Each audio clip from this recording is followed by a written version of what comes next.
What's up, everybody? It's the week in Wargaming for the 13th of November, 2022. It's been a couple weeks off, and I have been traveling and taking part in Gaming with the Cooler Owen's wedding and doing all kinds of reviews and activities and crazy stuff that come with not being able to sit here on a Saturday and hang out with you guys. So I'm back, as promised. It's a Saturday morning chat show on a Sunday, and hopefully everybody can hear me. I would say that I have changed up my camera setup and my my microphone set up a little bit. Again, done some test driving sort of privately to try and make sure that everything is going the way it's supposed to go. And I think that this should sound good, but once again, I'm going to go into the chat in about 30 seconds and make sure that you guys can hear it. Everything's okay. So what have I been up to? Well, the last couple weeks I have been on the road at HalCon, which once again, the trip to HalCon is always like one of the things I get most excited about. I went in 2019. In 2020, obviously, there was a small disruption that caused its cancellation. And then in 2021, they had sort of like a soft reopen HalCon where they only had local guests and nobody was sort of from out of town to try and keep it small and test out how it was going, see how the thing was sort of happening. Let's see. Can you hear me? It does look like everybody can hear me. Someone's saying, I hope you get to cover the new Dystopian Wars. So I'm assuming everybody can hear me in the chat right now. Well, when Sam and I showed up in Halifax, it was very cool. We had a whole lot of like, sort of like excitement getting there. And then the flight itself was great. That sounds perfectly clear. Hooray, I did it. It's the first time. The fourth time's the charm. And we had a wonderful driver, Arlene, who picked us up at the airport and drove us down.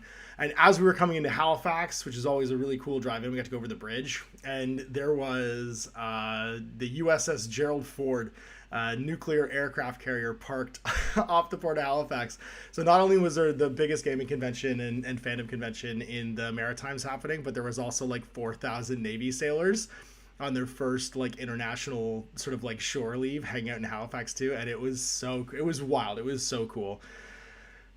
So the show itself, we got to show off Steel Rift. I was lucky enough to be able to get my hands on some Steel Rift product and have it shipped out there before we got there. So we had starter sets and rule books and some of the army boxes and stuff too, and those were all gone on Saturday morning, which felt amazing. It was really cool to be able to be like see people get that excited about the miniatures. I think it was more to do with Austin's really cool robot miniatures than was with the game itself, my rules, but it was really encouraging to see that. I hadn't gotten to see that in real life. You know, you hear things online, you see people respond to videos and stuff, but actually having people come up and try the game out and do demos and walk away excited felt amazing.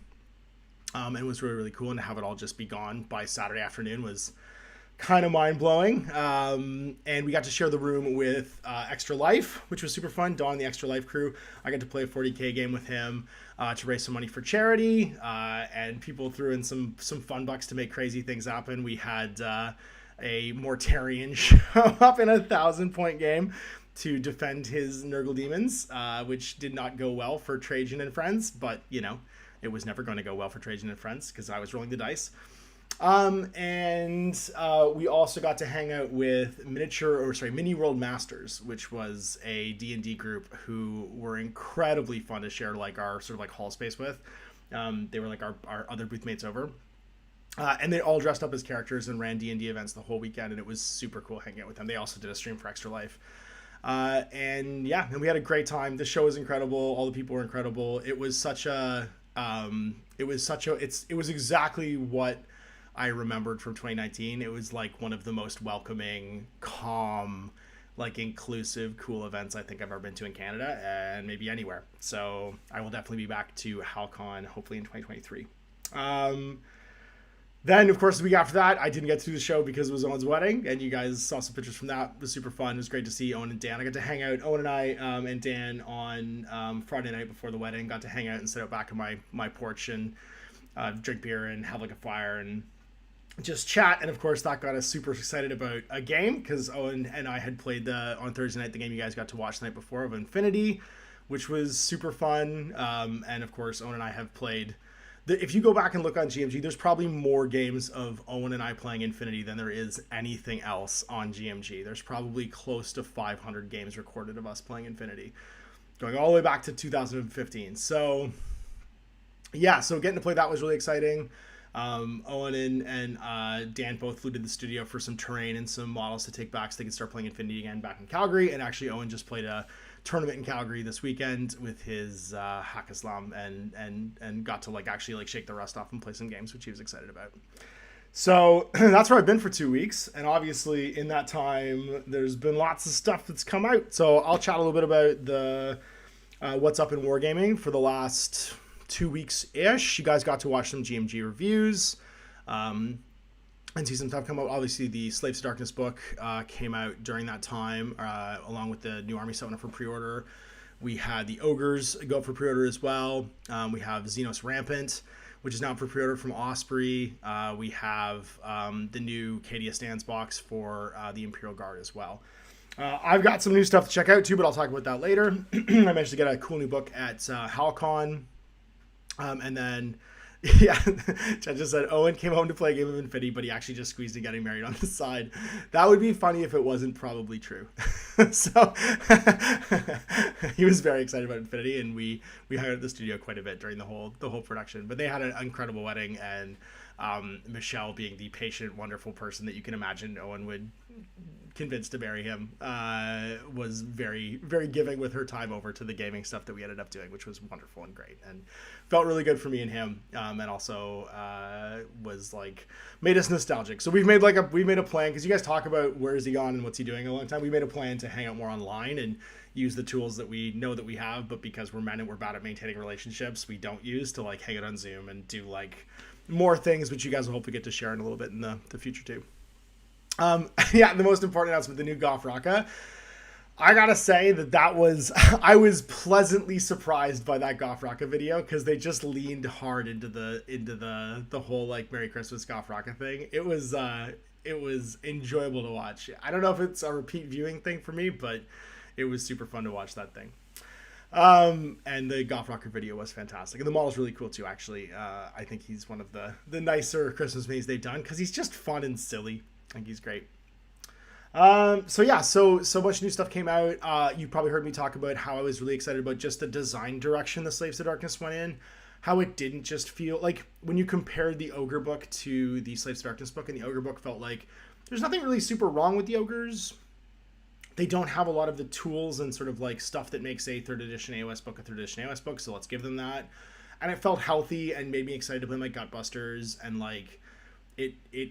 I just felt like it took the army I already liked and I enjoyed playing with, and moved it into a place where I could play with different things and made it a little bit more interesting, and I could mix and match units and not have to have either just all Beastclaw Raiders or all Gutbusters in the army.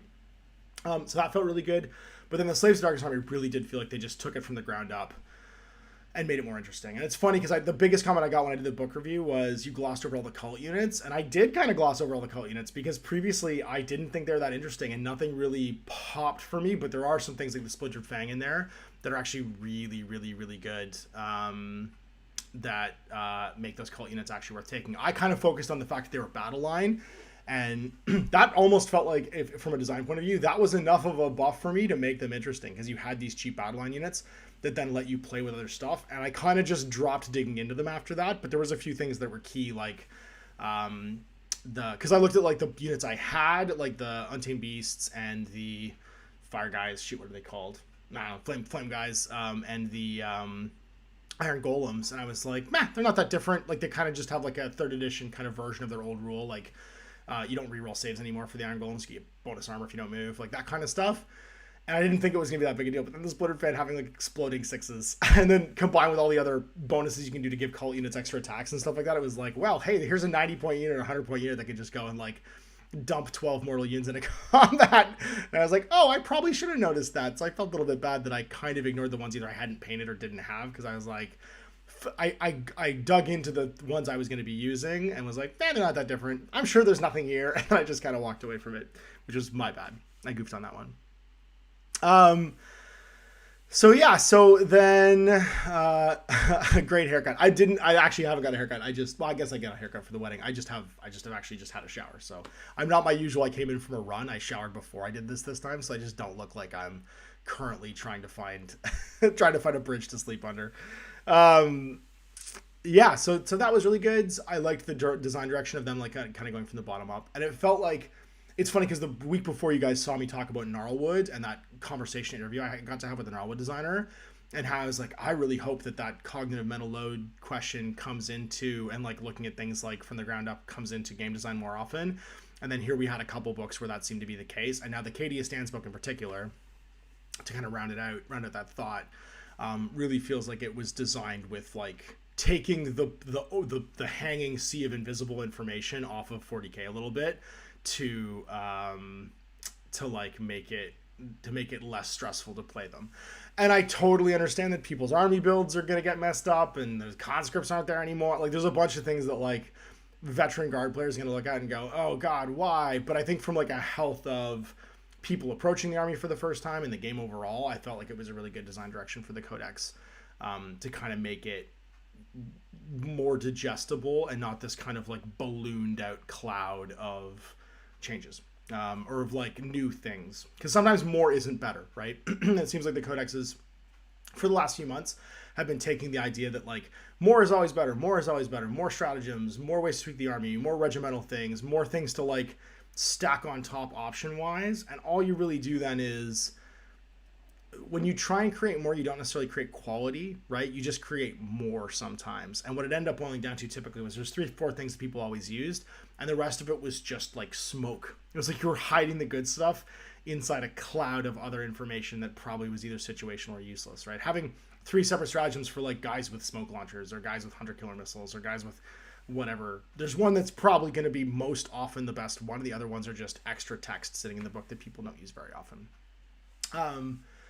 And that felt really good. I was excited about Xenos Rampant, mostly because obviously I've just been playing OPR and Grimdark Future and using my model collection of like random sci-fi stuff for that. I have a bunch of unpainted minis for well, not unpainted, they're pre-painted. I have a bunch of like AT-43 minis in a box, still a bunch of Jay's old red block stuff actually that I had ended up inheriting, and other bits and pieces that would be perfect to use that with. I just got an email from Anvil Industries that they were doing a new line of stuff and they were excited. They really liked what I did with Zona Alpha with Anvil, the Anvil stuff they sent last time, and they were like, hey, you have a project coming up that you want to use some Anvil stuff for? So they were sending me a bunch of their new things that I could do a project with too. And so it just like, you know how like when a miniature agnostic book comes in, well, maybe people watching this don't know if you haven't played one, but my experience with a rule book that doesn't say you have to use these miniatures this way is, it's like going out to dinner and eating a type of food or seeing a recipe you've never had made before, because I like to cook too, and then going around and being like, what do I got in my cupboards? Like you just kind of like start looking at all the ingredients you can mix and match to make something enjoyable, and that's a big part of miniature agnostic gaming for me, is I like that feeling of being like, oh, what do I got? Let's go see what's in the pantry and let's cook up something that's cool and come up with a theme and come up with a story and use these models. So yeah, I think that's going to be interesting. So let's jump in. Actually, no, I'm going to end off with like what I got going on, because this is cool. So what came in the mail this week? I have this that came in from Halcon, actually, the designer of this. Sam and I were walking through like the floor basically, and the guy who's actually written this game, I have to go to the back. So Ryan Dunphy had a copy of the rules, and he was like, I've been looking for you all day. I know that you were here and you came by, so I want you to check out my game Anthems of War. And this is another miniature agnostic. It looks like a very highly detailed character driven adventure game, and I'm actually pretty excited about it because it has tons of character design options. The basic core concepts of the rules, having given this a read through, are pretty much standard rules ends on page, we get into building characters around page 34. So like core mechanically, you're looking at like maybe 24 pages of rules for like how you like move around and operate in the battlefield. And then you've just got like pages and pages of like character design. Like there's sections on like chronomancy and wild magic. And then the bottom half of the page, from page 96 through until basically the end, is like scenarios and how to play a campaign. So I'm pretty excited about this. This is like a Canadian-made kind of Rangers of Shadowdeep style adventure game, and I'm excited to give this a go. So this is something that I'm gonna dig into and do a GMG review in, and then start collecting models for and looking at what I have that I want to use. And you can't hear me because I'm not facing the mic all of a sudden. There we go. I got a copy of this. I love how. Oh god, I suck at picking things up. I love how a game like Morkborg could spawn a game like Forbidden Psalm, could then spawn a campaign supplement made by someone else called Regicide. It's a third-party Forbidden Psalm campaign. So it's another. I'll do a GMG book on this. It's a zine-style full campaign setting for Morkborg / Forbidden Psalm set in that universe, and has like a actual sort of like full, like it's kind of like the story with Riprix and the Socks and him like trying to say, like, you know, lying to you basically to try and save the world. It's that same idea, but it has its own sort of like character creation stuff in it, its own rewards, and it's beautifully illustrated. And it's also being distributed by the same folks in North America that distribute Forbidden Psalm. Oh shoot, the name is... Oh, I had it 2 seconds ago. It's imprinted on here somewhere. Special thanks to... Oh no, I've lost it. Published by... Nope. Where is it? The North American printer. Oh shoot, they do all the zine books, and I've lost the name in the back of my head now, and I feel terrible. I'll put it in the show notes after I remember it. But yeah, Damien Villa did the editing. Playtesting is Ronaldo Agostini and Gianluca Agostini, Giulio Trolli, and Kevin Rahman, because Kev was actually part of this too. And it is very well done. So I'm pumped to give this a GMG review and do some more, and check out this campaign, check out Regicide, do some more Morkborgy Forbidden Psalm style stuff. And then the last thing, I picked up the new Clutch album. Yay! This is the stuff I picked up this week. I got my copy of Sunrise on Slaughter Beach, which has one of the coolest covers ever. I don't know how well I'm showing this stuff up. Exalted Funeral. Someone in the chat said it. There we go. Exalted Funeral. So I grabbed the new Clutch album, which is also fantastic. If you haven't heard it, check it out. It is a banger, as all Clutch albums are. So let's go to the chat, and I'm excited. I'm so excited that the sound and the camera just worked without me having to do anything. I haven't been actually looking at like my Wirecast window and seeing if you can actually see me and stuff. So let's jump in and take some questions.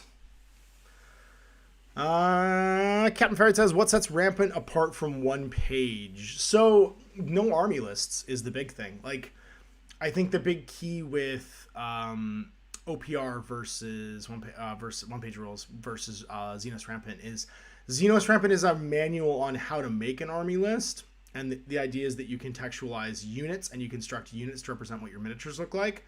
So your army, it's more like the engineering degree versus the manual for your car. Whereas OPR has specific army lists for armies.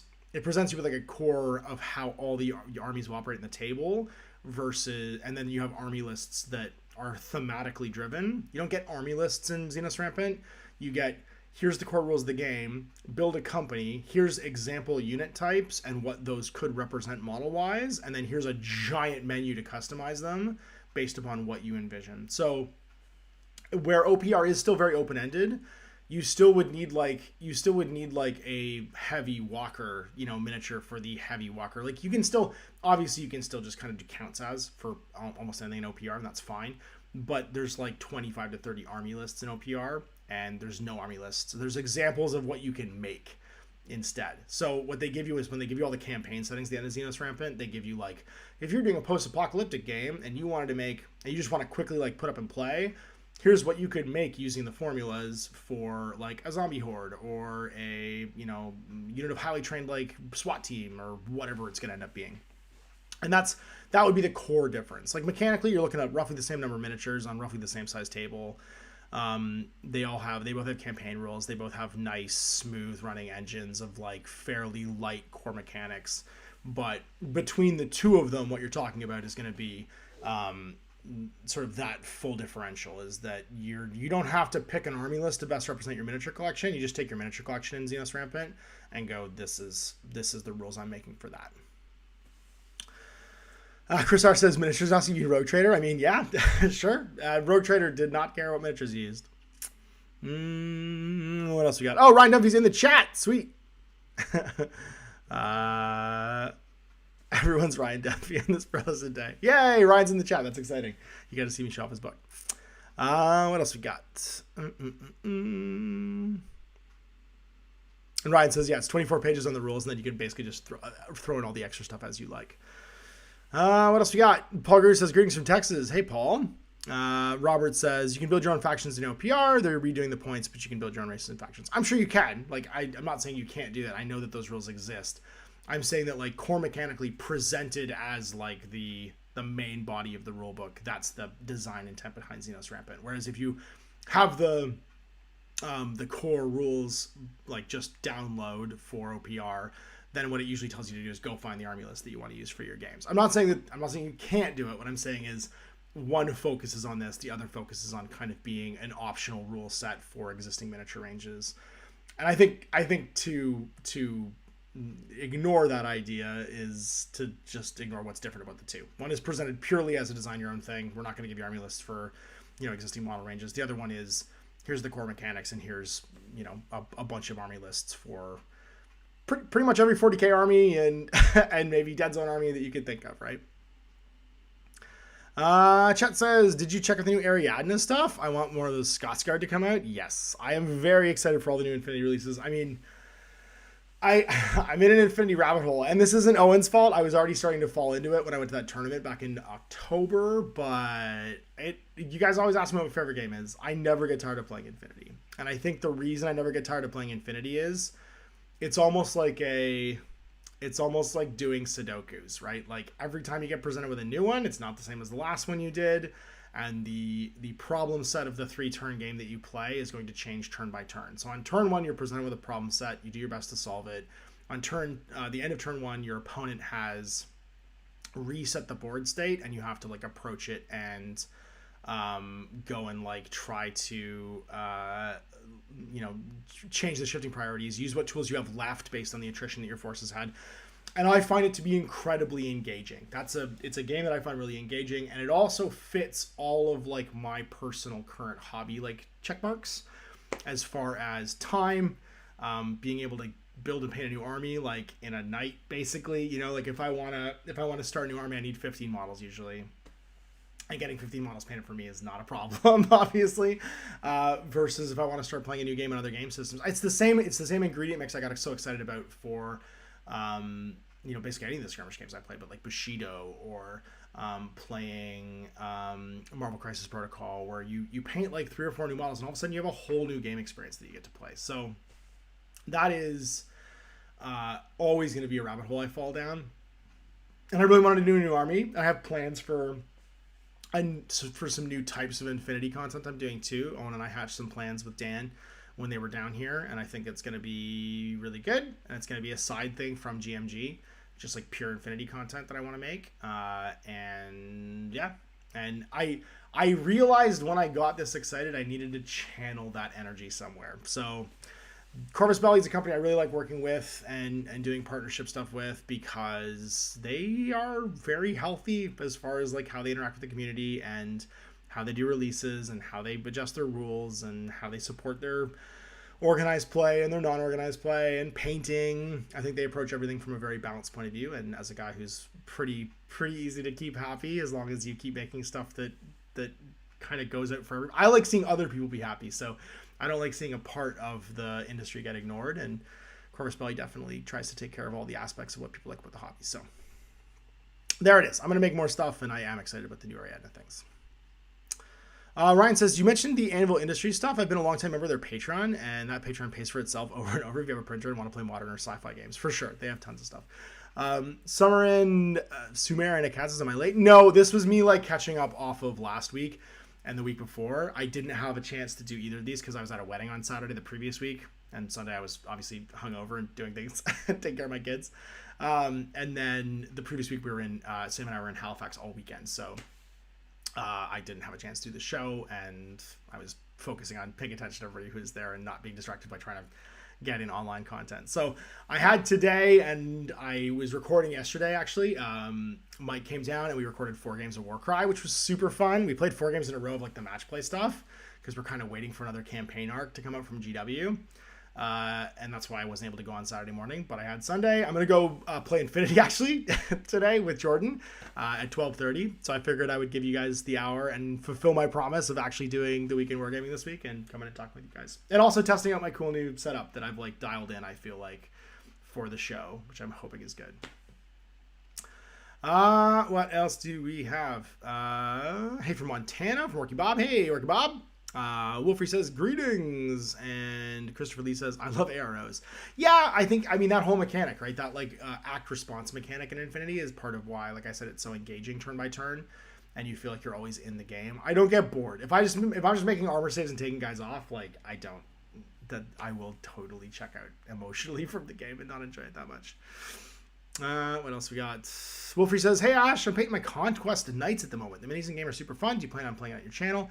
I did get an email from them. I've gotten a couple emails over the last couple years from them, and I've always responded, and there are some local stores carrying it now. So the chances of me actually doing it are going to go way up now that there are, I think, Torchlight Games in Hamilton's carrying it that I saw. I saw a little bit of it at Black Knight when I was there for the Infinity tournament. There's nobody in Niagara carrying it, but there are, like, Hamilton's basically the bigger city to the north of us in Canada. Because if you go south, it's Buffalo. You're at the border at the United States. If you go north, it's Hamilton, and there's 2 or 3 game stores there that are relatively active and big sized and have lots of stock.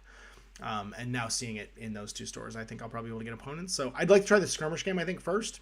They have these, like, sampler packs that I might go pick one up. I like the Barbarian one. And try the skirmish version first of Conquest, because Owen and I did play Conquest and it didn't grab me right away. The star set, the weird bug people and the humans, neither faction really grabbed me. So, but it's been developing for like 3 years quietly in the background. They seem to be doing well and doing releases and keeping up. So I think I'll probably grab one of the more modern, newer release, maybe sampler packs, and try out their skirmish game and give it a go. Because the models are really nice. They have like that kind of confrontation-y vibe to them. They're a bit bigger and chunkier, and obviously they're plastic, but I do want to give it a go. Chet says Infinity is by far the coolest game rule-wise. My only gripe is I wish there was more minis for the units I like. Yeah, I mean, I'll be honest. There's so, like, if you... The thing with me is I actually have millions of models for, like, specific units where I can't actually use them all anymore, just by virtue of having played the game for so long. And one thing I actually really appreciate about Corvus Belli is they're not unwilling to refresh their sculpts. And also, it doesn't ever invalidate what came before it. You know what I mean? There's a few, like, you know, there's a guy carrying a Panzerfaust that might not have a Panzerfaust anymore, so you have to be like, this guy's just a guy who's got a piece of equipment he's not using. But for the most part, like, I have Ariadne miniatures that are literally the first Ariadne miniatures ever made that I still use in my Tardy Army Corps army, that are perfectly valid. They look great still. Like, they're sculpting slightly different because it's all being done by hand versus being done digitally, which is the big change in... Geez, it's from like 2006 or 7 I bought those miniatures. And so it's changed in, 18, 17 years. I can't wait for 20 years of Infinity. I'm excited for 20 years of Infinity. 20 years of Infinity is going to be a big deal. I want to do something big to celebrate that. But yeah, I don't mind. I think if you just play Infinity long enough, you end up with a ton of sculpts for the units you like over time, and it just gives you variety to pick from and stuff too. Robert Fennelson says, I meant this to be a solid question, but do the new GW books make you less excited to play IPR games? What are your thoughts on OPR? No, not at all. I think the difference is, like, remember, one of the ways that I record things is I tend to try to be excited and try out the games people who come in are excited about, right? So Bob coming in and being so excited about the OPR, and then Mike being like, this looks really cool, I want to play this. And actually Chase, who I play Infinity and King's War and stuff with, is also really excited about it. I always want to have people who come in have a good time. So I don't go and put feelers out there. This is, I think, a misconception where I go, I'm going to make this kind of content because this is what I think should be promoted. I don't do that. I try to encourage people who are excited about something to come in. And then it's funny because Mike said this on his Twitch stream this week, and you saw me share it on Facebook, where it was like, I don't ever worry about finding opponents for anything because I can show up with this like random made up concoction game that's about toasters fighting in a cave, and I should be like, yeah, let's go, let's try it. Like, that's that sentiment from Mike I think encapsulates the reality of how I approach running GMG and running the studio. I'm never going to force people to play something. I want to encourage people to come in about what they're excited about, and I will showcase that, because I think that's actually how people see the joy in playing all kinds of different games and trying out a new game and saying like, hey, no one plays this, but will you play it with me? And I go, absolutely, I will. And I just happen to be the guy that has the sort of the ability to rapidly absorb rules and always just dig around in the boxes of crap that I've accumulated over 30 plus years and make an army. And so I'm not more or less excited about OPR. I think OPR is fantastic because what OPR represents is a free rule set on the internet, and it's why I haven't dug too far into the Patreon too. People are very like, well, this exists in the Patreon, you should show people this and you show people that. Well, that's OPR's job, right? That's One Page Rules job to try and show off what's behind their paywall. What I'm trying to showcase is, hey, look at this great community-led thing that allows you to take the dusty models off your shelf you might not be playing with because you feel outside of where those rules are right now, and have a really great time with them in a way that doesn't weigh you down, right? In a way that's just like quick and easy, and we set up, we play a game, we have a great time. Because I purposefully had Bob teach me to play OPR when we played it. I mean, I skimmed the rules and had a general idea what was happening, but I didn't like do that thing where I'm teaching myself a game and I'll actually just lay out two armies and kind of like go through it, you know, move by move, and figure out like, this is how you play the game before I teach someone else to play. Because that's my like, if I'm going to teach someone the rules or we're going to learn it together, I want to have an idea of what I'm doing first. What I'll do instead is I will want that person's excitement to show me what's cool about the game, and I think we make better videos. And so I think when Bob and I did that first OPR like 40k style game, I was using my UNA from AT43, and he was using his, it's a big Bushido-y looking Oni guys. I think they're called Oni. Eternal Dynasty, I think it was called. You're seeing his enthusiasm and that like vibe off me, and me get really excited about it while we're playing. And that video had like, I was shocked. It has like 50, I don't know, personally like 20,000 views or something like that right now for like a random indie game on the internet that's free that you can download. Because I think that process is important. So I'm not any less excited about any game because new AAA title stuff comes out.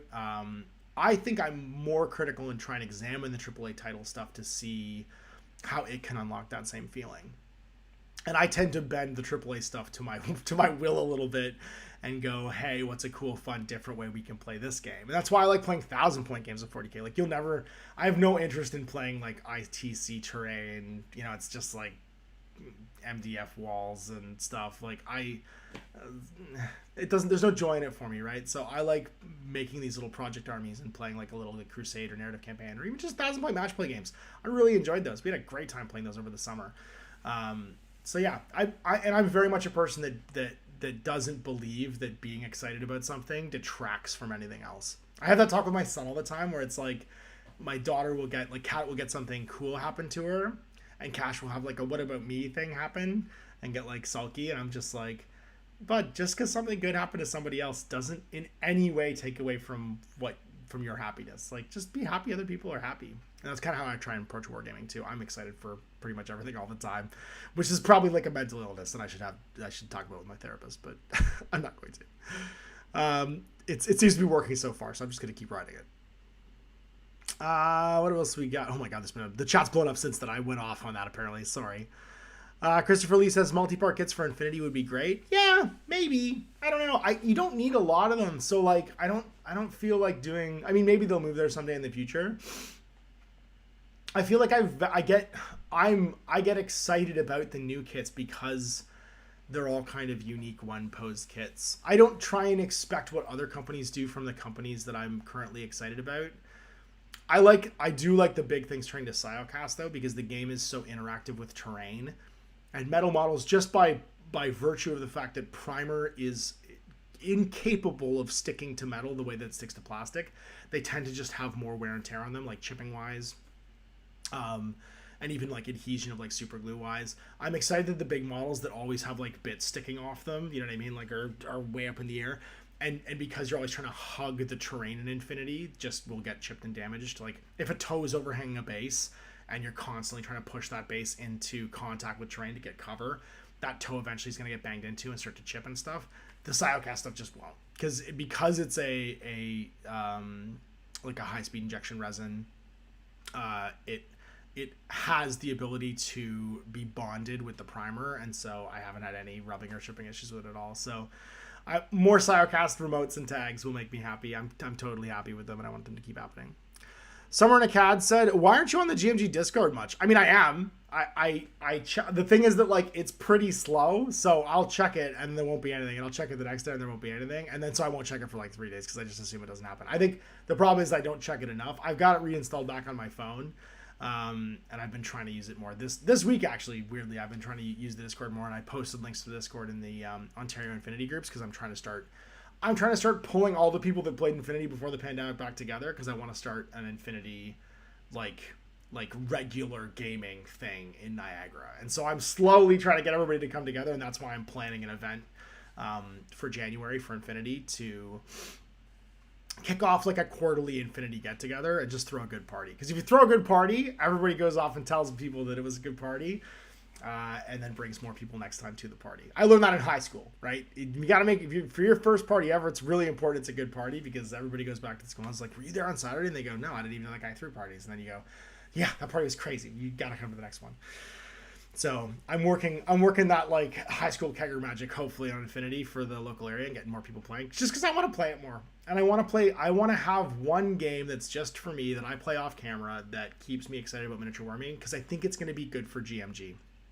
It makes me more enthusiastic about other games.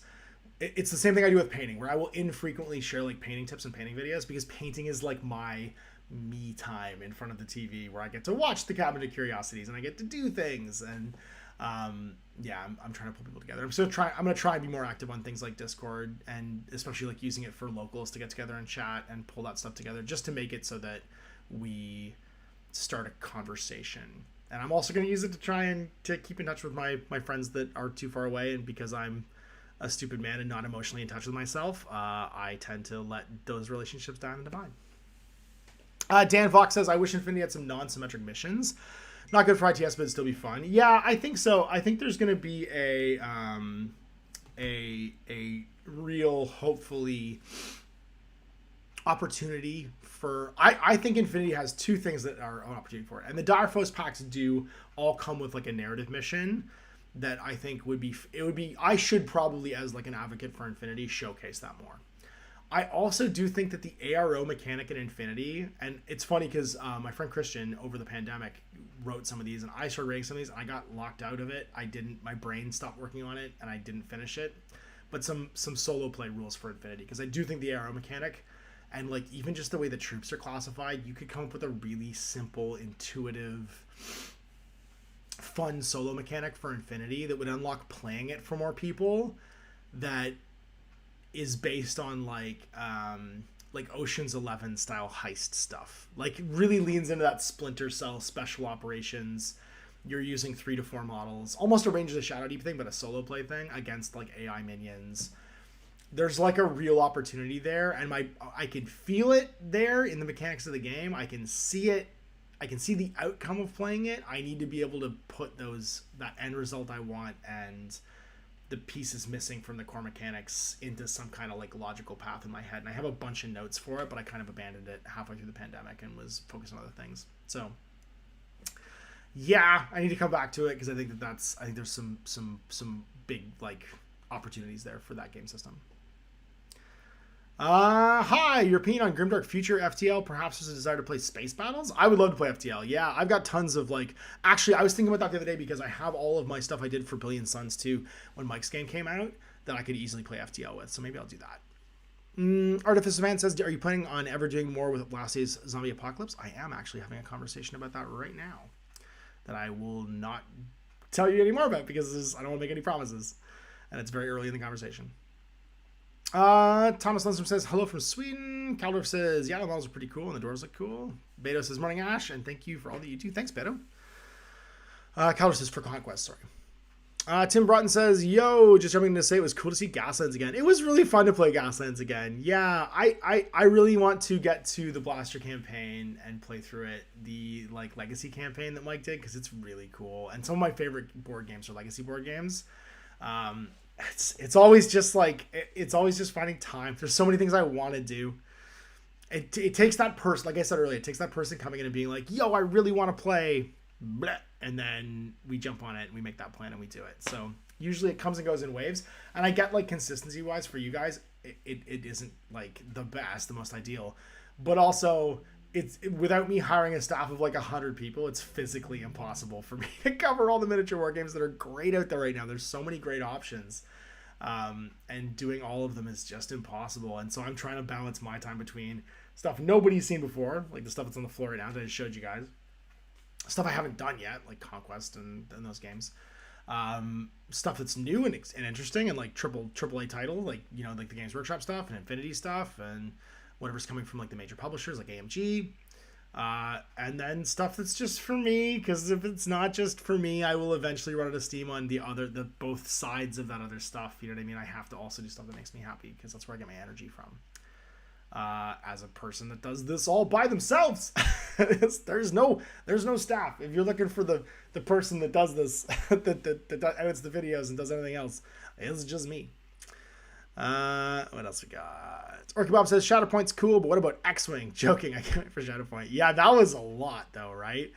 Greg Sherry says, sorry, Shatterpoint thoughts. Legion people have been overreacting, and it's insane. Even EMG says it's a new system, no one believes them. I mean, I think Mike from Afritech said it best.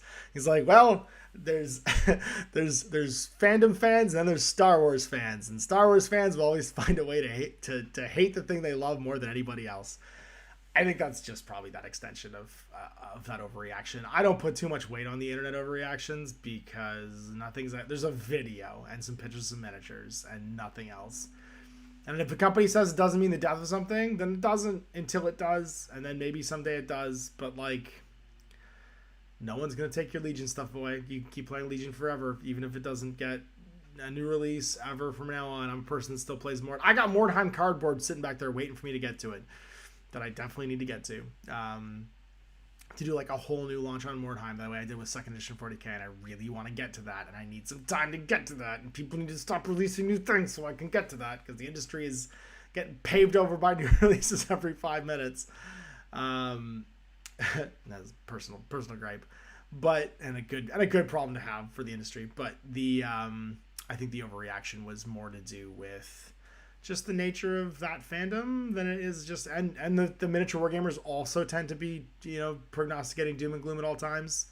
So I don't really put a lot of weight into it, because I think what AMG needs is new Star Wars customers, not the existing ones. I don't think any of those Legion customers are going to buy that new game anyway, but I think a lot of Crisis Protocol customers, or people who are casual Star Wars fans that are looking for a skirmish game with like 10 to 12 models in it, they're probably going to be the ones that buy that game. And they're going to make some great terrain and great models, because the AMG stuff for Crisis Protocol is fantastic. They've improved even on their initial run was nice, and now they've got some really, really great miniatures and really great terrain pieces, and they make it all themselves because that's a licensed product. It's why even the dumpsters have a Marvel branded logo on them, right? So that it can all be proprietary. And I think that, yeah, I think it's going to be fun. I'm excited for it. I'm excited for a new game system that I can, again, it's going to tick, as long as AMG remembers what made Crisis Protocol great, and I'm pretty sure that they know exactly what that was, that you could open the box and play, right? It was a X-Wing style, passes the Christmas morning test of just rip and go right out of the box, and as long as you can put those miniatures together inside of an hour, you're playing inside of an hour, then I think this will be just the same kind of experience, because I think that's what I'm hoping for. And I'm strongly considering doing like a top 3 Christmas gift new games for Wargamers like list this year, as like a video, or just doing like a side video where I talk about my top 3, and then maybe you guys in the chat talk about your top 3. But that's one of my qualifiers, right? You need to have a complete experience in a box, and there's a few games out there right now that provide that, and that gives, as a gift giving option, you know what I mean? Or as a like, even like selfish, I really like this thing, I'd like you to play it too, give this as a Christmas gift. I instantly have another hobbyist I can play the game with. I think it's just a valuable sort of like discussion topic and stuff. So I'm excited about Shadowpoint more because I have faith in the company to make a good product. And then if it's a good product, I can confidently enjoy it. You know, like I have a hard time enjoying something that I think has not flaws, but I have a hard time enjoying something where I know I'm going to have to say, and this part's going to be hard. This is the part that a lot of people aren't going to like, and that I can push through because I've done this for 30 years and have the tools and the time and the patience and even just the will to do it. And even like the skin in the game, because, you know, showing you guys stuff will push me through like a hard project, because this is how I run a YouTube channel. People want to see it. So if I don't personally enjoy the process of getting to the end result, it doesn't matter because you guys want to see it, and so I'm going to do it even if I think it sucks. And I make a video about how my hands are all torn up building spaceship bulkhead walls, right? I didn't enjoy that. That wasn't fun for me. But there's some skin in the game for me for it, right? But what you want is I think, a product that you can have faith saying like, yeah, this was good. This was an easy in, and I think AMG can do that. So I think Shatterpoint's going to be fun because I have faith in the company making it to make it a product that we can have a good time with. Sean Bailey says, love the stream. I've been enjoying content for a while now. Hey, from Southern Alberta. Hey, Sean Bailey. I hope you are an Infinity player, because then you can go find Owen and play Infinity with him. Captain Ferret says, someone in Canada go play Dystopian Wars with Ash. I've actually I had a bunch of inboxing recently about Dystopian Wars that might have even been from you. And so I suggested that TT, I think it's TT Combat, I think it's Troll Trader, just shoot me a message, and I'm happy to give it a try. The new star set looks really cool. Chet says, when he comes down to visit, I want to play Toasters in a Cave. No, we should play, Chet, Wild in the Streets. We should play a punk rock game at some point too. You should play some Wild in the Streets with me, because that would make Chris Kohler super happy, and you come to see punk bands in Ontario. So you should make a miniature war band for Wild in the Streets of your favorite punk band. Wolfrey says, this is what I always respect about you, Ash. You play just for the joy of playing. Yeah, I mean, well, that's where I get my energy from, right? If I didn't enjoy this, then I have a hard... I think the proof that I enjoy doing this is the fact that I've managed to keep it up by myself for 7 years, and also through a pandemic. When I was literally just talking to myself for almost 2 years because I couldn't have guests, and it was like just me and Owen for a long time playing Infinity or playing something. That was probably the hardest time for me, because there were so many elements that I like about miniature wargaming I couldn't do, and I'm really excited to run an event right now because I love throwing parties. I love seeing people have a good time, and I think that the collective fun and like social parts of miniature wargaming are such a big X factor that separates it from like Tabletop Simulator and, you know, doing it online like we had to through the pandemic, but also separates it from video games and separates it from like a lot of that toxicity of the internet. Like, it's really hard to be toxic when you're 3 feet away from somebody and you guys are having a beer while you play a game. And if you are, then you are a huge outlier and not the norm, versus it being a lot more accepted in the norm of toxicity in hobbies and fandoms and stuff like that when it's on the internet. So yeah, I think that I think that's an important element. I'm excited to get back to some stuff I haven't been able to do for a while. Tim Broughton says, if someone wanted to play old school tabletop Mage Knight with you, would you be able to put it on the table? I don't have any minis, but I would 100% put it on the table and try it. You know what I would love to actually play to complete the circle, but I think I gave it all to my buddy Ryan Broxson when I moved to Memphis.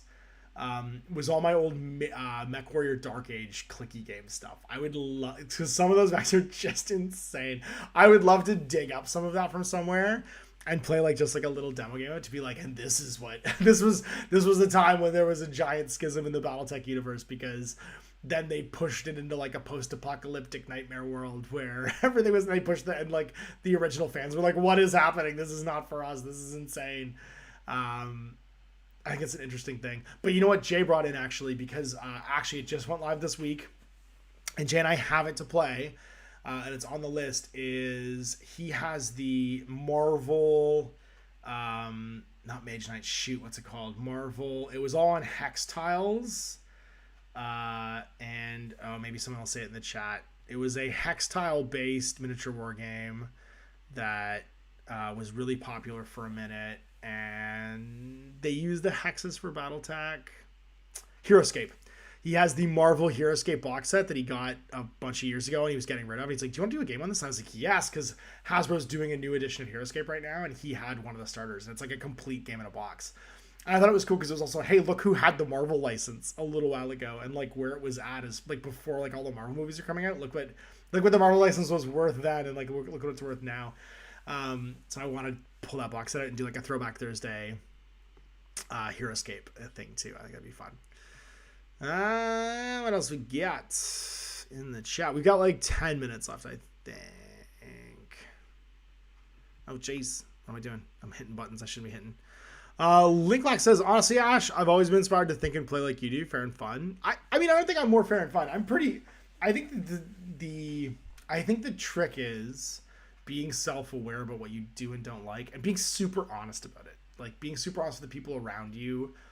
Because I think the reason I've been able to collect this like rogues gallery of people that come and play games with me over time is I project what I want out of the experience of this hobby.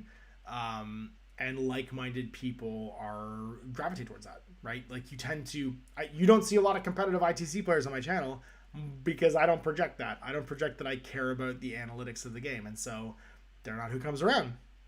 But people who love painting and building, collections of miniatures and playing games with them will come and have a fun weekend playing games or fun like Saturday playing games with me. And that's to me, I then get what I want out of the experience too. And it doesn't feel like work, right? So for me, it ends up being something that's maintainable and I can do all the time. So I think that's, it does like playing or looking at the games the way I do isn't the answer. It's thinking about really digging into like, what do I enjoy the most about my hobby?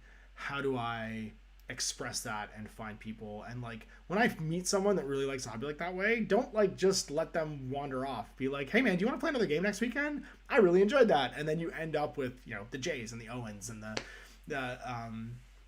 like the Chases and like the and there's literally multiple Chris's and multiple J's. I have like 7 Chris's and J's and Chases weirdly, and Jordans, and like there's a lot of different like a lot of like the same name. Maybe the Matrix is glitching. Maybe that means I'm actually in the simulation that they all got the same name, but you end up with more of that because you just project it.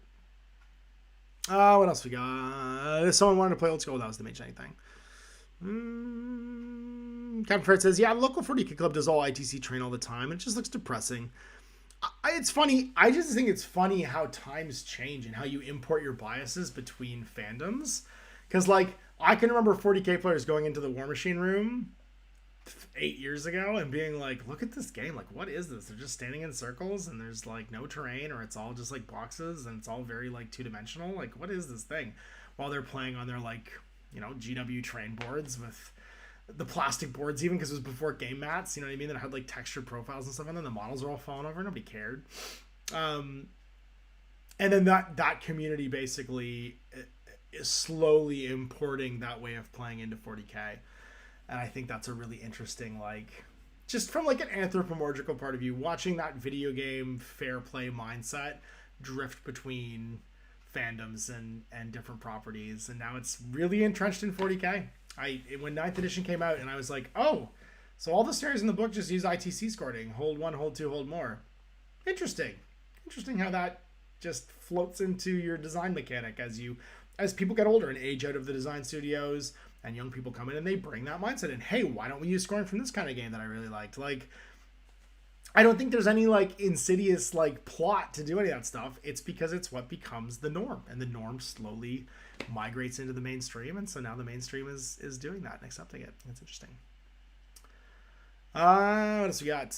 Christopher Lee says, I'd like multi-parts for troops, like Fusiliers with so many variations. Yeah, that'd be cool. I mean, even just if like you bought a support pack and it made 6 guys instead of 3 because you had different arm options, I think that's a good idea. I think that would definitely be a good idea. Just because even from like even from Corvus Belli's point of view, one of the things that they're concerned about is the SKU count they have, right? How many boxes of product they make. You could basically combine 2 products into a single box that way, and I think that's the thing that CB would look at and go like, yes, let's do that. We're casting less models overall. It's 1 box for 6 profiles. Like, let's do that thing. I think that's a good idea.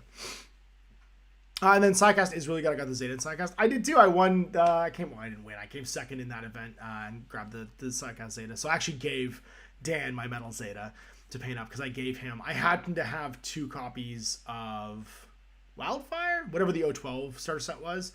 So I had a leftover one, so I gave him all of the Wildfire minis, plus I think I had an extra Team Sirius and that metal Zeta, and so he could go and play a game because he's never played Infinity before, and Owen is rope-a-doping him into playing Infinity now. He's a big Malifaux player, weirdly. He was in a Malifaux tournament this weekend. Chet says, when my friends and I play 40K, we always make sure the tabletop looks like an actual place, not worry about the symmetry, and we do that for most of the games we play, to be honest. Yeah, I think so too. Caldor says, nice Infinity Party. Chet says, my buddy and I do the same thing. It seems like the games are more enjoyable. I thought for a while watching Payday 2 that you could do some excellent solo play heist missions in Infinity. Right? Exactly. Not even just heist missions, but like rescues, or like use the HVT rules to like have like kidnappings and rescue missions, and like literally anything you think of in a James Bond movie, or like in any level of like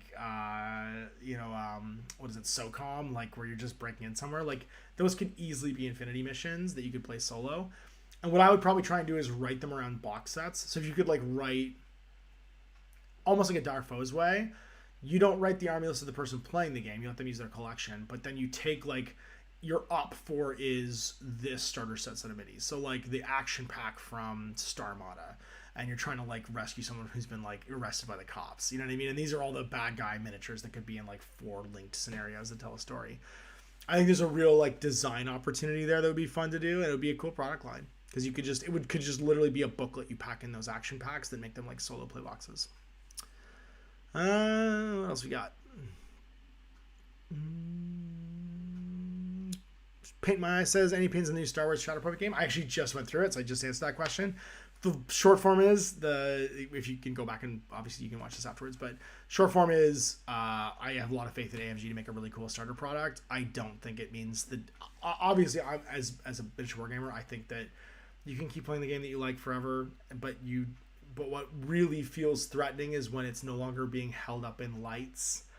And that's what I think the actual fear is, that they're afraid that the shine's going to come off Star Wars Legion as being this prestige premier version of the Star Wars genre miniature gaming. And legitimately so, that feels threatening, but I don't think the game's going to go anywhere. I think they're going to keep selling through the products. Summoner Cat says, will we see an expansion scenario book for Lost Days? At some point, maybe. Yep. I'm not talking about it because I'm in talks with it about it right now.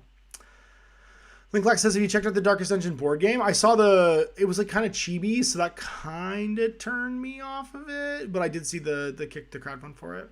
Paint My Eye says, I've heard the game was in production for a year before they got Legion, so that makes the different scale feel a lot better. They weren't just nickel and diming for the sake of it. Yeah, I doubt that. No, okay, so yeah, so they got Legion like a year and a half, 2 years ago, because they're under the umbrella of Asmodee.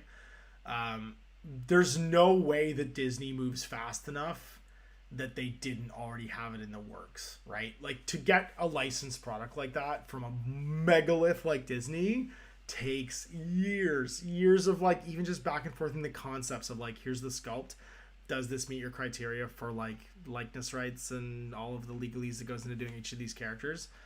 Probably took forever. So yeah, it's in the background. As an industry guy, I can tell you right now, there's almost no way that those things were not parallelly developed, and that there was some kind of like insidious plot to take away Legion.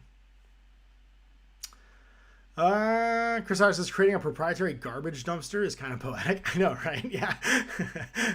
It's true, but it's why it says like Fisk Industries, you know what I mean, on all the like stuff. It has to be proprietary because it's in that license. So they can't just make New York City skyscraper. They can't just make coffee place. It has to be the Daily Grind. It has to be the Bugle. You know what I mean? It has to be something inside the Marvel universe, because then AMG can't make a product that doesn't have a royalty associated with it. And so those little ticks boxes, meaning that they have to pay back the royalty for that product. So every Crisis Protocol thing has to be in some way Marvelized so that the kickback goes to Disney for the royalty fee. Lonely Brick says, while hobbying said, Storms Across Star Set is a very good Christmas morning gift with metal models. I was going to suggest that it's definitely on the list. Lonely Brick says, Infinity's my forever game, but I'm curious which game has come and gone that you miss, whether you played it or not, other than Confrontation. You can't just say the one that you know I'm going to say and have me answer that question. Obviously, it's Confrontation. Game that I get nostalgic, like that I get misty for like that. It's funny because I still dig out most of the games that I play. I would say most recently, Jordan and I have really been enjoying playing old school War Machine. And we did get misty for it, and Jordan is like jazzed about it. He's been collecting all the old metal like pirates for Crix and like starting a second faction just so that he knows he's got 2 armies with. So if he ever wants to like dig out and play old War Machine again, and I'm really proud of him because that's a really like self-aware thing to do, to be like, you know, this stuff's going to go away someday. It'll be hard to collect. Right now I can get it for pretty cheap. I'm just going to build a second army for this game that I really feel strongly about so that I can always play it in the future. I think it's a really cool like hobby project. I think it's really healthy for him too. So yeah, that one. I'm almost done. I got 1 minute left, so I'm gonna take one more question. Meticulous Chaos. I'm gonna do yours. How do you feel about D6's miniature games? I know that they wanted to create easy transition for 40k players, but I feel like One Page Rules missed a golden opportunity with D10 and D12 to create more space in the stealth lines and separate unit strength. Sure, I mean that is always the argument. People have been making that argument since Rogue Trader, based on the fact that stats in Rogue Trader on a 1 to 10 scale, and you could have just had a D10 be the dice, and then you're just trying to roll under your stat to do anything on a 1 to 10. I had a really old rant I did for another podcast before I even started doing stuff online that was called the Six-Sided World, the Six-Sided Universe. There's only so much world. There's only so much depth in a six-sided world that makes you have a constrained design space as far as like potential results. Again, it's something I've argued that Infinity does really well because they have a 5% gradient on their dice as opposed to a 17.5% gradient on their dice. A 16.5% gradient on their dice. And so, yeah, I mean, I don't think they missed an opportunity. I think they tried to make it accessible.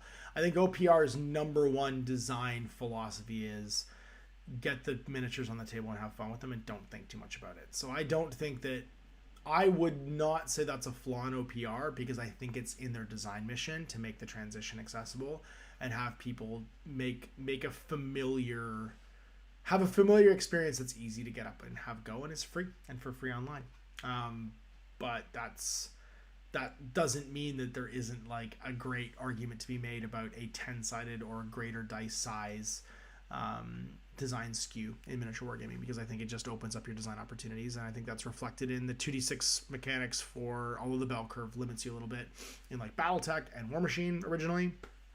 And I think it's a great argument for why there's so much inherent balance in Infinity, because it's about pooling dice to increase your odds of success, because you inherently have a very swingy D20, right? And that D20 has a lot of variation in the result, and your stat lines are never more usually than like 65 to 70% of the bell curve, and then modifiers apply to it and stuff too. I'll go through a couple other things, and then we're going to be done. Dodgy Roller says, hey, it's Andy from Sprues and Brews. I just wanted to say that I'm loving these weekend shows. Keep the good work. Thanks, man. I thank you, and keep kicking ass at Sprues and Brews. Kevin says, miss you, Halcon. I hope you had a good time. I had the best time, and Sam had an amazing time, and we both want to go back like tomorrow because Halifax is an incredible city, and like the weather was beautiful. Like it couldn't have been more like perfectly picturesque as far as like weather, the people, like having an aircraft carrier and a bunch of like Navy sailors basically wandering around being like touristy and fun. Everybody got along. It was amazing.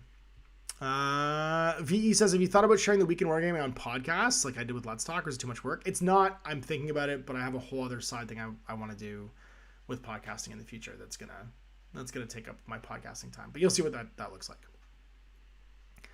500 says, hey Ash, I love your work. I really appreciate your input on the hobby news. John Ashley Smith says, did I make it to Sword and Brush? I didn't make it to Sword and Brush yesterday. I was recording Warcry with Mike all day, but apparently it was super cool. I saw some pictures.